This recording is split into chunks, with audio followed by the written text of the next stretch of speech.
जय हिंद प्यारे साथियों, हम करने वाले हैं हिंदी का एनालिसिस जो अभी फर्स्ट शिफ्ट में एग्जाम हुआ था।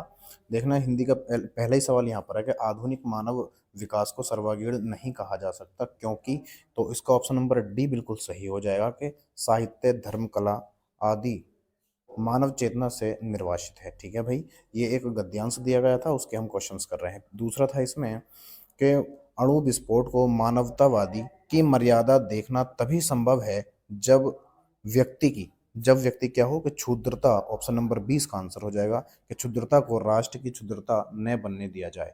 ठीक है भाई, 40 पर आते हैं। 40 में कह रहा है कि आज का मानव अपने व्यक्तित्व और अस्तित्व के प्रति इसलिए शंकालु है क्योंकि क्योंकि ऑप्शन नंबर डी हो जाएगा, क्योंकि वह विज्ञान की विध्वंसक शक्तियों से भयभीत है। ठीक है भाई, तो ऑप्शन नंबर डी इसका बिल्कुल सही उत्तर है। 41 पर आते हैं। कह रहा है कि हमारी विज्ञान धृत शिक्षा की सर्वाधिक महत्वपूर्ण देन है, क्या है? तो कहेंगे ऑप्शन नंबर 20 का आंसर बन जाएगा कि जीवन का अपरिसीम भौतिक विकास। ठीक है, इस गद्यांश के जो क्वेश्चंस हैं वो मैं आंसर लगवा रहा हूँ यहाँ पर डायरेक्ट, है ना, ज़्यादा टाइम वेस्ट करने की जरूरत नहीं है। अब देखते हैं 42वां क्वेश्चन। कह रहा है हमसे कि मानव जीवन को भस्मासुर बनने से कैसे रोका जा सकता है? तो आंसर लगा दोगे ऑप्शन नंबर सी कि नैतिक आत्मिक मूल्यों को विकसित करके। बिल्कुल ठीक है, ऑप्शन नंबर सी। अगले पर आते हैं 43 में। क्या कह रहा है कि निम्नलिखित में से वाक्यों के शुद्ध रूप का चयन कीजिए। शुद्ध रूप का चयन करना है। देखो यहाँ पर है भारत में अनेकों जातियां हैं। देखो अनेकों कोई शब्द नहीं होता है, इस चीज को आप देखो तो दोनों ही ऑप्शन गलत हो जाएंगे, ए और सी। फिर है यहाँ पर भारत में अनेक जातियां। देखो अनेक जो होता है अपने आप में बहुवचन होता है, तो इसलिए यहाँ पर जाति की जगह जातियां होना चाहिए था, इस वजह से गलत हो जाएगा। फिर यहाँ पर ऑप्शन नंबर डी बिल्कुल सही हो जाएगा कि यहाँ पर अनेक जातियां हैं, ये सही हो जाएगा। अगला है हमारे पास क्वेश्चन नंबर 44। ये कह रहा है हमसे कि विस्मयादि बोधक चिन्ह है, विस्मयादि बोधक चिन्ह कौन सा है? तो आप कहोगे ऑप्शन नंबर ए इसका बिल्कुल सही उत्तर हो जाएगा। विस्मयादि बोधक पहला वाला हो जाएगा। ये हमारा अल्पविराम होता है, ये योजक होता है, और ये वाला निर्देशक होता है। ठीक है, तो ऑप्शन नंबर ए आंसर बिल्कुल सही हो जाएगा इसमें। अगला है हमारे 45 पे। 45 में कह रहा है हमसे कि वह आई हो तो मेरी चिट्ठी उसे दे देना। अब यहाँ पर संभावना की बात हो रही है, यानी संभावना क्या है कि वह आई हो, पता नहीं आई है नहीं आई है ना, तो ये क्या हो जाएगा, संभाव्य वर्तमान हो जाएगा। दे देना, ऑप्शन नंबर सी इसका आंसर हो जाएगा।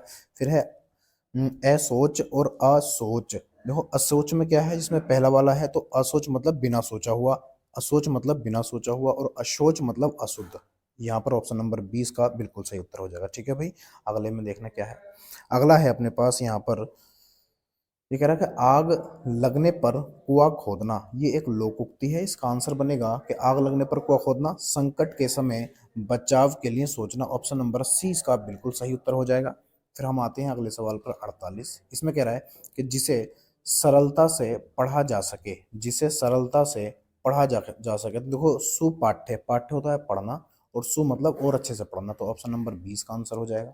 फिर हमसे क्या कह रहा है, 49वां क्वेश्चन है अपने पास कि निम्नलिखित में से वायोवृद्ध शब्द का सही संधि विच्छेद कौन सा होगा? वायोवृद्ध शब्द का सही संधि विच्छेद, तो वायु देखो यहाँ पर एक मात्रा जब आती है तो हमेशा हम गुण संधि लगाते हैं, लेकिन गुण संधि यहाँ पर नहीं पूछ रही है, हमसे यह पूछे विसर्ग संधि, तो ऑप्शन नंबर सी इसका आंसर हो जाएगा। क्या बनेगा भाई? ऑप्शन नंबर सी इसका आंसर बन जाएगा। वयो प्लस क्या बनेगा? वृद्ध। अगले सवाल में है 50वां सवाल हमें दिया गया, कह रहा 2019 का साहित्य अकादमी पुरस्कार किस रचनाकार को दिया गया? साहित्य देखो 2019 का, मैंने इसलिए 2023 के क्वेश्चन भी आपको करवाए थे, अगर आपको याद हो तो मैंने 2023 के भी करवाए थे, और 2023 के मैंने कहा था कि आपके जो आपसे सवाल पूछे जाएंगे 2023 के भी पूछे जा सकते हैं, इस वजह से, क्योंकि ये री एग्जाम है इसलिए है। ठीक है, तो 2019 का क्या है, साहित्य अकादमी पुरस्कार, तो ये किसको दिया गया था? तो ये गया नंद किशोर आचार्य को। ठीक है भाई, किसको दिया गया? नंद किशोर आचार्य को। फिर यहाँ पर क्या है, देखो ये सब क्या है, जिनको रमेश कुंतल मेघ हैं और राम दशरथ मिश्र, ये 2011 के हैं, ये सब 2011 के हैं, तो ऑप्शन हमारा डी इसमें सही हो जाएगा। अगले पर क्या है, अगले पे है 51वें सवाल में कह रहा है कि देश प्रेम में कौन सा समास है? देश प्रेम में कौन सा समास है? तो देश प्रेम मतलब देश के लिए प्रेम, और के लिए किस में आता है? संप्रदान, तो तत्पुरुष संप्रदान हो जाएगा। कौन सा बनेगा? तत्पुरुष संप्रदान बन जाएगा। ठीक है ना भाई। अगले में क्या है, अगले में कह रहा है कि जुबान पर लगाम न होना, जुबान पर लगाम न होना, तो जुबान पर लगाम न होना का क्या मतलब बनेगा? सर्वत्र अपनी व्यग्रता दिखाना, नहीं भाई। या फिर स्पष्ट होना, अनावश्यक रूप से स्पष्टवादी होना, या सदैव कठोर वचन बोलना। तो जवान पर लगाम ना होना, तो अनावश्यक रूप से राष्ट्रवादी होना। ठीक है भाई, ऑप्शन नंबर सी इसका आंसर बन जाएगा। अगले में क्या कह रहा है? अगले में कह रहा है हमसे तड़ेपन में निम्नलिखित में से कौन सा अमृत शब्द का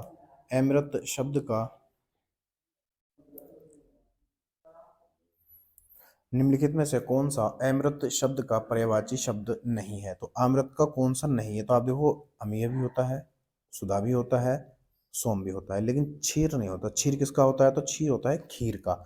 किसका होता है भाई? खीर का पर्यायवाची होता है। लेकिन क्षीर जो है यहाँ पर एक तत्सम शब्द है खीर का। अगले पर आते हैं 54 पे। क्या कह रहा है? कौन सा वर्ण दंते नहीं है? देखो यहाँ पर क्या कह रहा है? दंते नहीं है। तो दंते किसने? देखो, कता, मूर्ध, द तीसरे नंबर पर आता है। कचट, कचट है, ट यानी टैट है, डे डे वाला पूछना है, टैट है, डे। तो टे वर्ग के जितने भी होते हैं वो हमारे क्या होते हैं?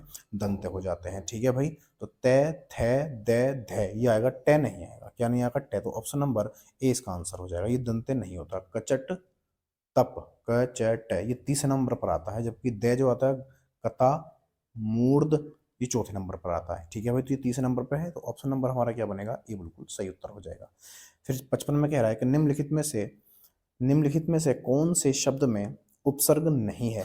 कौन से शब्द में उपसर्ग नहीं है? क्या पूछ रहा है हम? तो इसका आंसर बिल्कुल सही कौन सा हो जाएगा? तो इसका आंसर बनेगा ओढ़ना। क्या बनेगा भाई? ओढ़ना। ओढ़ना क्या है? अपने आप में एक पूरा शब्द है, तो ऑप्शन नंबर ए इसका बिल्कुल सही उत्तर हो जाएगा।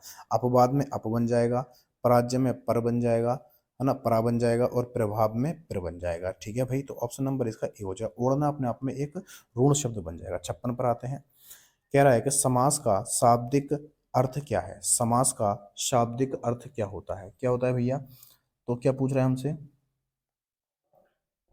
तो इसका आंसर बन जाएगा संक्षिप्त। क्या बनेगा भैया? संक्षिप्त। ऑप्शन नंबर 20 का बिल्कुल सही उत्तर हो जाएगा। तो इसका आंसर क्या बनेगा? समास का जो अर्थ होता है वो संक्षिप्त होता है। ठीक है भाई, विच्छेद नहीं होता, वो संधि का होता है। विग्रह इसका क्या होता है? उल्टा हो जाता है। तो ऑप्शन नंबर इसका बी बिल्कुल सही उत्तर हो जाएगा। 57 पर आते हैं।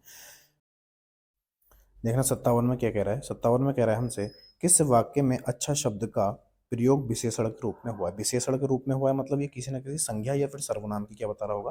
विशेषता बता रहा होगा। जैसा ऑप्शन नंबर ए है, अच्छा है वह अभी आ जाए। अच्छा है वह अभी आ जाए, नहीं भाई।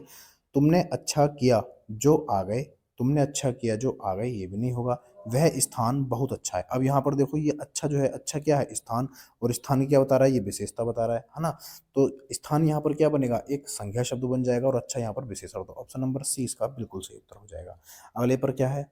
58 में, प्रेम सागर के रचनाकार हैं। प्रेम सागर के रचनाकार कौन है? तो आपका होगा, ये हो जाएंगे लल्लू लाल। ऑप्शन नंबर डी इसका बिल्कुल सही हो जाएगा। फिर है अनावृत।